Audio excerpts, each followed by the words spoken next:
बहुत पुरानी बात है। गौतम बुद्ध अपने सभी शिष्यों के साथ एक कुटिया में बाहर बैठे हुए थे। तभी वहां आकाश से उड़ता हुआ एक कबूतरों का जोड़ा आ जाता है। उन कबूतरों को देखकर महात्मा बुद्ध को एक कहानी याद आ जाती है। फिर वो अपने शिष्यों को कहते हैं कि मैं तुम्हें एक कहानी सुनाता हूँ, इसे बड़े ध्यान से सुनना। शिष्य कहते हैं कि हाँ गुरुदेव, आप शुरू करें। बुद्ध कहते हैं कि एक वन में एक वृक्ष पर एक कबूतर और कबूतरी रहते थे। उन दोनों ने वहीं पर वृक्ष पर अपना बसेरा बना रखा था। दोनों साथ साथ ही भोजन ढूंढते जाते और साथ साथ ही भोजन ग्रहण करते। सभी कार्य साथ साथ ही करते थे।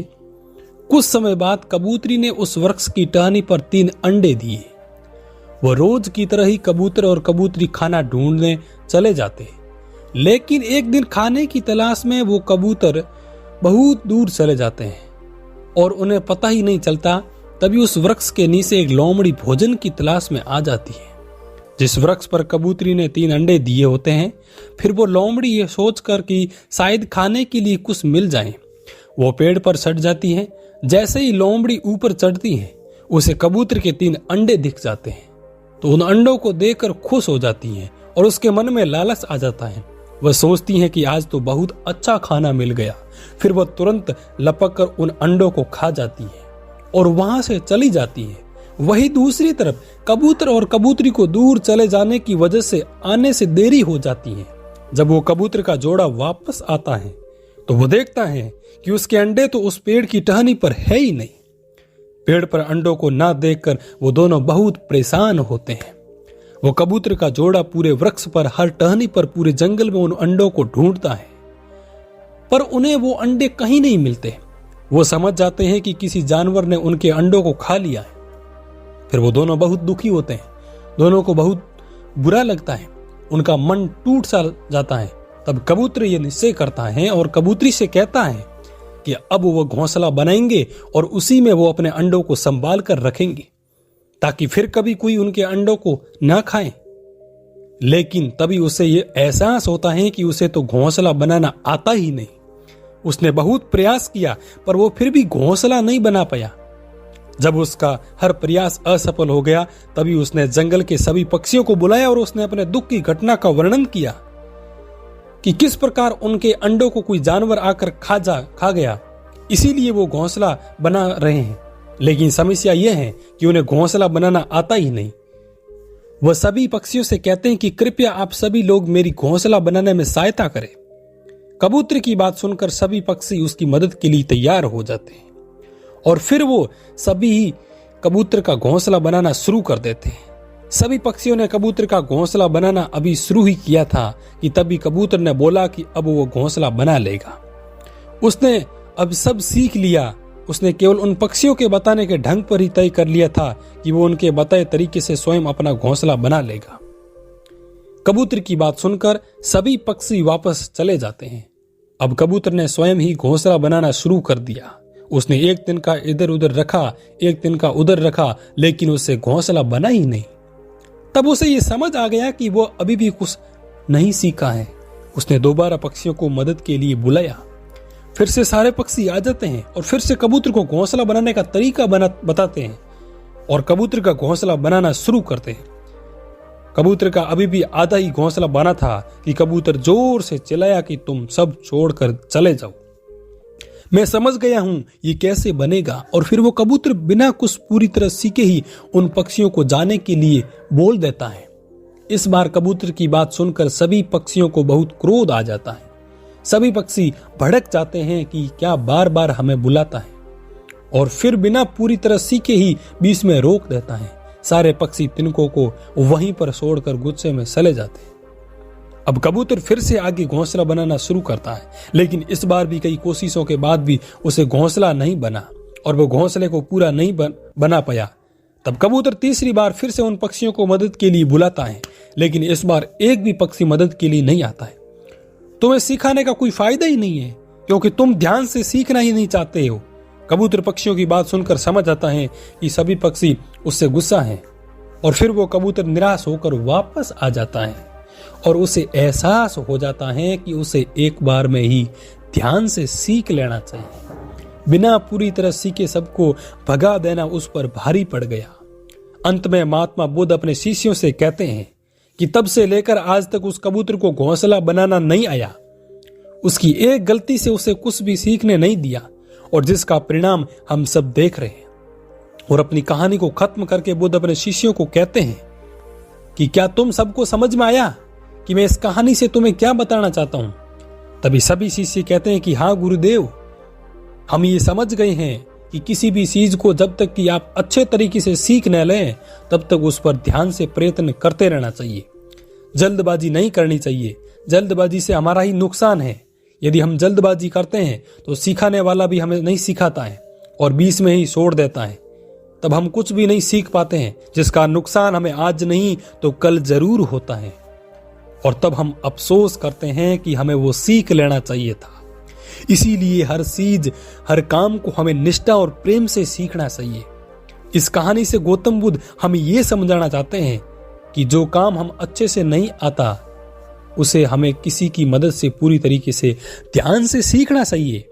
अन्यथा जो काम हमें नहीं आता उसे जबरदस्ती करने का दिखावा नहीं करना चाहिए, क्योंकि ऐसा करने से मदद करने वाले व्यक्ति एक या दो बार तो आपकी मदद करेगा लेकिन हर बार नहीं करेगा और तब आपसे वो तंग आकर आपको सिखाना ही बंद कर देगा उन पक्षियों की भांति, और तब हम उसे सीख ही नहीं पाएंगे। इसीलिए किसी की मदद का सम्मान करते हुए उस काम को पूरी निष्ठा के साथ, पूरे ध्यान के साथ सीखना चाहिए।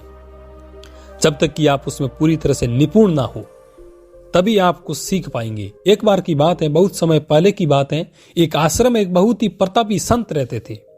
वो अपने आश्रम के सभी शिष्यों को शिक्षा दे रहे थे।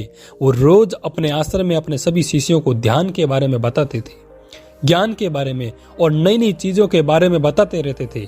उन सभी बातों से अपने शिष्यों को अवगत कराते थे। धीरे धीरे समय के साथ जब उनके शिष्यों की शिक्षा पूरी हो जाती है तब वो संत गुरु कहते हैं कि अब आप सभी की शिक्षा पूर्ण हो गई है। आप किसी भी जगह जाकर अपने आगे की ध्यान साधना कर सकते हैं और लोगों तक अपने ध्यान का प्रचार कर सकते हैं।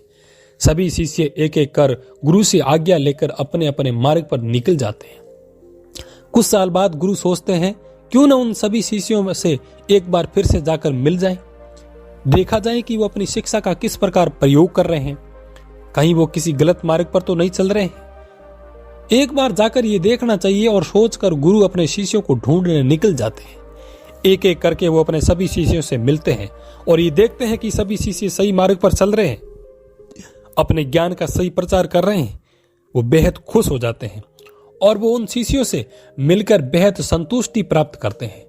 वो सभी शिष्य भी गुरु से इतने सालों के बाद मिलकर बहुत प्रसन्न हो जाते हैं। सभी शिष्यों से मिलने के बाद अपने आखिरी शिष्य से मिलने जाने का तय करते हैं।